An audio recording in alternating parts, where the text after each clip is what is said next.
kéwọ́ ọ̀tọ̀ bàbá sọmọ ọ̀tọ̀. Ipò bàbá lẹ wà sí gbogbo ọlọ́mọ gbà yín lọ́wọ́ wa o. Àmín. Bàbá wa ní khalifa láti lé. Adamallahu hayatahu. Tí gbogbo èèyàn bá gba oríire àfàwà Raodul wàláhì ò nígbà fún Raodul bíi tàwọn tó bí. Sẹ́yìn pé mo tún búra tí àfàwà bá lọ lé báyìí gbogbo ohun tí bàbá khalifa fẹ́ ṣe wọ́n ní àfàwà Raodul yìí ni ẹ máa ṣe lọ. Ìwọ ò lè sọ pé kí wọ́n máa ṣe gbogbo nǹkan díẹ̀ ló yọ ń bẹ̀ èyí tí ò sì ní pa ọ́ láàánú. Bàbá àlífò ní ògo wa ni ẹ máa ṣe lọ.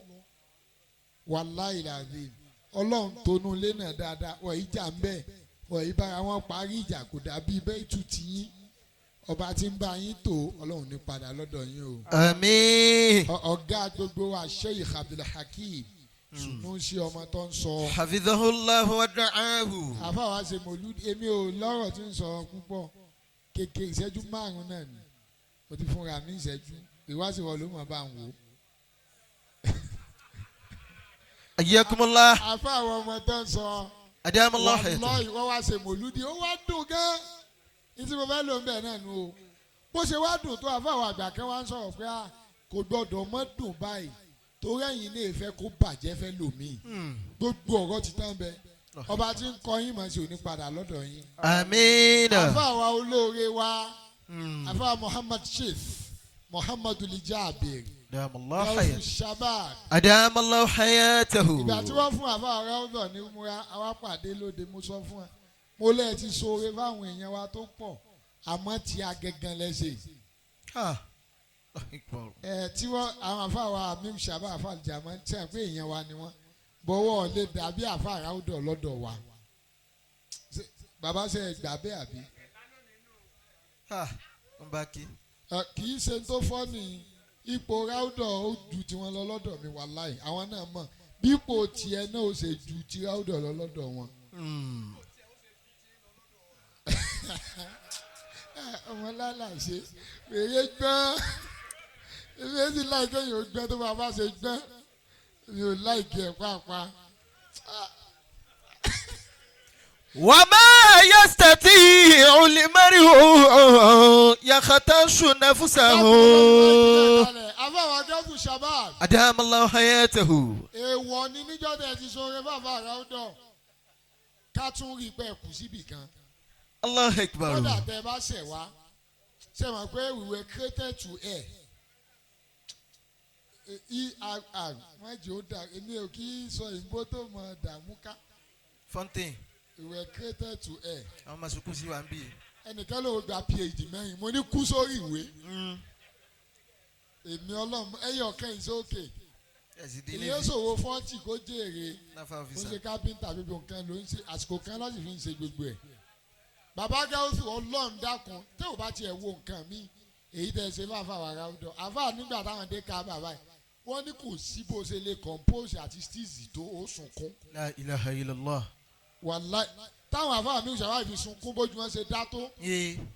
Àwọn ẹni Ọlọ́run gẹ̀ mí gẹ́gẹ́ kábà ẹ̀kálukú bú sẹ́kún ni pé kíní tá a máa ń wò nù kámẹ́rà kékeré láti kékeré ìlàrí láìwù yìí Ọlọ́run dákun mọ́ sọ yín dẹni àná o. Àmín. mọ́ sọ yín dolówó àná. Àmín. Olówó mélòó náà ló sọ bí ti ń rówó fún wa wọ́n yìí sọ ẹ̀yin àtọ́lọ́run lẹ́mọ bí ti ti ń wọlé Ọlọ́run níjó dí. Àmín. Àfàwà Raodul sọ pé àwọn ti máa ń lò dé ó rí i pé àfàwà Raodul sọ pé àfàwà Raodul sọ pé náà ní sọ àwọn ti máa ń lò dé táwọn ti máa ń jèrè wọ́n láwọn lọ ọ̀kan lẹ́kọ̀ọ́ àwọn dé àwọn fẹ́ẹ́ lè lọ ná gbogbo àdúgbò kélébé níbi táwọn kówó dé wọ́n lóde àfàwà àrídùnnú ni.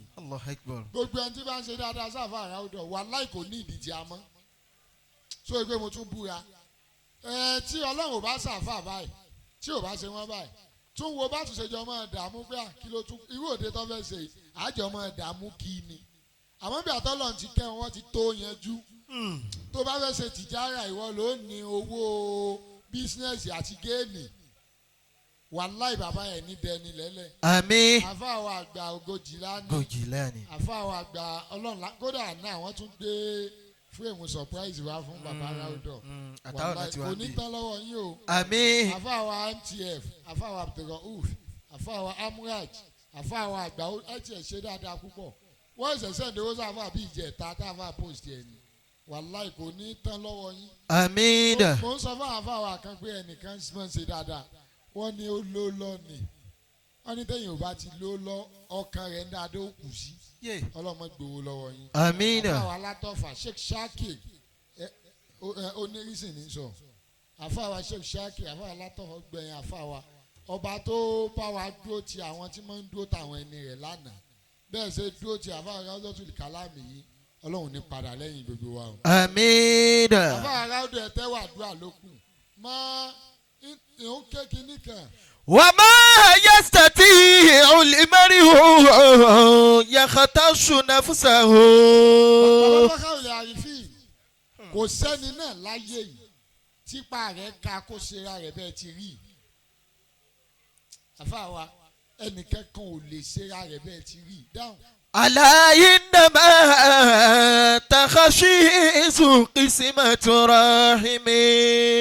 ọlọ́run tó ní gbogbo pínpín dáadáa àti specification òun ní máa ń specialize ẹni tó bá wù. Allahu Akbar. àìfowó wàláhì àwọn òtórí owó wá bí. Ọlọ́run gbọ́. ọlọ́run ọba àlówó a máa láyọ̀ ọkàn débẹ̀. Ọkàn wa balẹ̀. ẹ wo àwọn àbá mi wọ ọgbọ́n gbowó ewu bó ṣe ń ṣe wàhálà ìtòjọ dà wọ́n pọ̀ yàtọ̀ tó bá wòde tiẹ̀ wọ́n kówó tèmi náà bá wá tiẹ̀ yín kówó mo ti wá rí mo bá ṣe ètò tán fún mi 10,000 gbà tí ń lọ nínú 1 million o sì ní ìyá mi ó jèrè mi sọ lè jèrè mi bó ṣe ṣe o. Allah.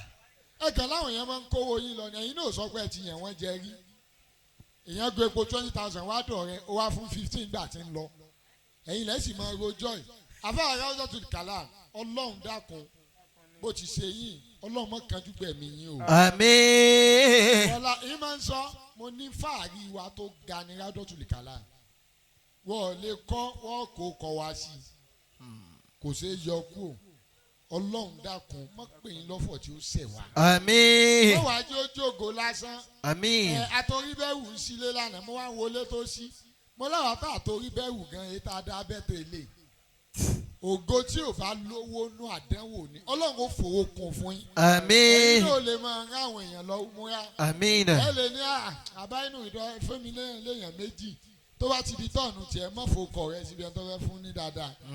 bàbá Raodotul owó kùn ọlá òkun kátẹ́wọ́ fati àwa gbogbo ibẹ̀ dá wa lóhùn gbogbo ẹni tó ti lọ gbogbo ẹni tó ná tọrọ kò tí ẹ sẹ́ni tó ná tọrọ mọ́ owó gangan náà ẹni tó ná 1,000 ẹni tó ná gbogbo ní kálukú náà bì àtẹni tó náà fẹ́ ná tó yẹ pé bó ṣe kọ́kọ́ dé oúnjẹ ló kọ́kọ́ jẹ àwọn tí náírà lọ́dọ̀ bàbá wa kò fẹ́ ọlọ́run la láàrọ̀ wàláì wọ́n bí mo ti dé ní bàbá Raodotul tó ń gbọ́ ṣe dáadáa wàláì ọlọ́run ní tó bá tiẹ̀ kú èyí tó ṣe fún àwa tó ṣe fún Raodotul wọ̀ ní dẹ́nilẹ̀. Àmín. ìjọ ọmọ olùdí mo ṣe kọ́kọ́ gbé 1 million lẹ́yìn bá ṣe kọ́kọ́ gbé 1 million báyìí èmi lọ máa ń ṣe mi ní kì í sì ṣe ewé tí wọ́n pè tá a mọ̀ pé wọlé o. Allahu Akbar. ìdá àbúrò àbá kan wá ń ṣàwàdà ṣe bá a mọ iye tó ju àlọ́dún àfà lọ́sùn. ẹ dákun ẹ jẹ́ akéfà tiẹ̀ ẹ ti ń lọ bí tèmi ò mọ̀. dó ibi tẹ́ ẹ lọ ibi náà láìkí ẹ̀. àbá àjẹmíù ọlọ́run dáríjì ó ní